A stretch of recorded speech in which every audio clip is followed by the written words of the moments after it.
Okay, good evening. So, mga pala si Jason Presto, Tech Lead ng iProtech. So, ngayon, ang demo na ito ay sa C++ naman. Okay, so go tayo sa API documentation, code samples, C++. So, ito yung code snippet nyo. At copy natin yan. Open tayo ulit ng terminal. So, tinest ko na muna siya. So, ayan. Create na lang ako ng file. So,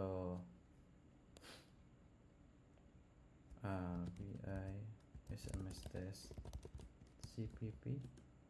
Yan. Tapos, paste natin yung code. Then, token. Palitan.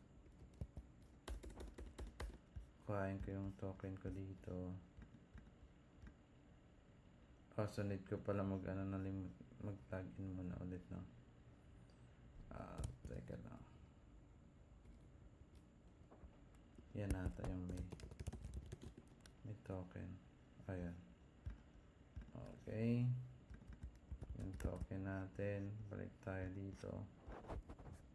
Paste natin yung token. Then, test message from plus. Yung plus space yan. Plus CPP. Then number 725 725 I think that's all. Okay. Na-save ko ba yun? Okay, na-save naman. Then need natin i-compile. C++ need i-compile yan. So, ang gamit ko ay G++. Then, name ng file. Then, -o for output. Then, SMS test. Dito yung name ng executable file. Then, need natin magpasa ng parang linker. Kasi nagmamit tayo ng curl.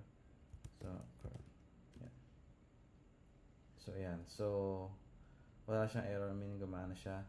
Then, para i-run yung executable file sms test baliktad sms test yan. So dapat gumana na siya. Tapos ito yung naka-mirror na code.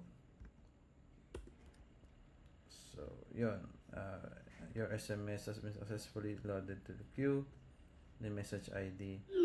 So yun, test message from CPP. So gumana yung code ng C++. So yun, hanggang dito na lang yung demo na ito. Okay, thanks, bye.